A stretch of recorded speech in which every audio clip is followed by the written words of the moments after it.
मेरी दादी बड़ी रूह वाली थी और बाबा के जितने शिष्य थे वो जितना बाबा के नज़दीक थे उतना ही दादी से डरते थे। लेकिन ऐसे रोह वाले लोग का जिक्र और उसके बाद एक और साहित्यकार, होने वाली साहित्यकार का जिक्र, दोनों का एक साथ करना मुझे बड़ा अच्छा लग रहा है। धन्यवाद।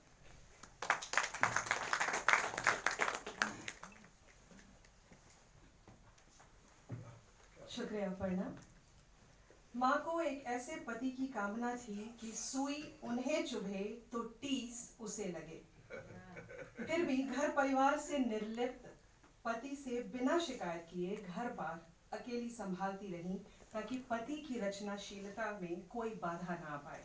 वाह, क्या कवि इकबाल रबी की पत्नी मीरा सक्सेना जी के बारे में उनकी पुत्री अपर्णा वर्धन जी का लिखा या लेख जो इस पुस्तक में शामिल है, इस पुस्तक में संकलित ज्यादातर लेखों का निचोड़ इस एक पंक्ति में है। मीरा जी को आज यहाँ उपस्थित होना था ताकि वो लेखकों की पत्नियों की ओर से हमको संबोधित कर सकें और अपने जीवन के बारे में हमें बता सकें, लेकिन कुछ कारणवश वो यहाँ नहीं आ पाई। तो भी इन पंक्तियों को यहाँ उल्लेखित करने के लोभ का मैं संवरण नहीं कर पाई। अब मेरा आग्रह प्रोफेसर हरीश द्विवेदी जी से होगा कि वे हरीश त्रिवेदी जी माफी से होगा कि वे अभी वो हजारी प्रसाद द्विवेदी की वजह से वो माफी चाहूंगी कि वे हमें संबोधित करें। बच्चे रह गए आपके। एक page You on off? Yeah. ठीक है। On. आवाज आ रही है? Yes. मुझे यहाँ आज आना भी था और नहीं भी आना था। मैं वैसे ही विमोचन के लिए आने वाला था। सुबह से कल से बल्कि मैंने तय कर लिया था। मैं बीच बीच में निकलता हूँ तो पहले साहित्य अकेडमी रुकता हूँ, वहाँ के पुस्तकालय में पुस्तकें वापस करता हूँ, नई ले लेता हूँ, यहाँ IIC आता हूँ, वही पुस्तकालयों में जाता हूँ और फिर विमोचन में आने का मेरा मन था। ये पता नहीं कैसे विमल जी को पता चल गया टेलीपैथी से।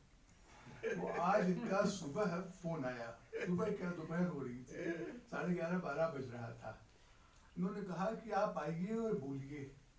मैंने कहा आ तो मैं रहा हूँ लेकिन बोलने की मेरे मन में बहुत आया। मैं आपसे क्या कहूँ, बहुत सभा सोसाइटी में मैं भी जाता हूँ, आप भी जाते हैं। मेरे मन में एक बड़ा कुटिल विचार आया कि अगर आज ये सुबह मुझसे कह रहे हैं आकर बोलने के लिए, तो कौन सा वक्ता है जो अंतिम वक्त पर नहीं आ पा रहा।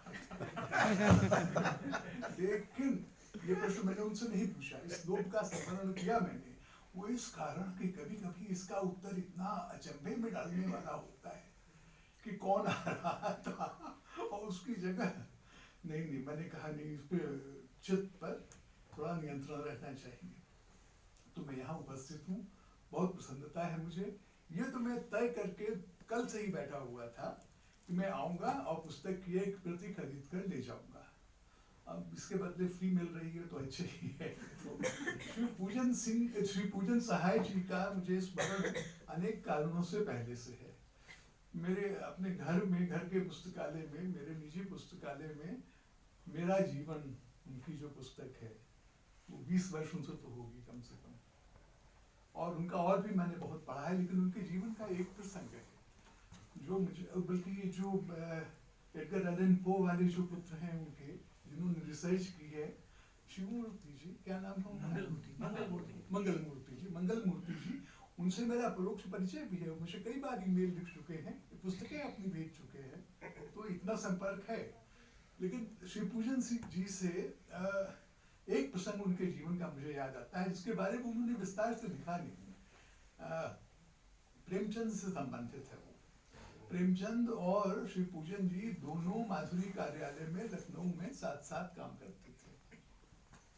और श्री पूजन जी बहुत छोटे थे प्रेमचंद जी से, उम्र में भी छोटे थे और ख्याति में भी छोटे थे। ये 1920 के दशक की बात है।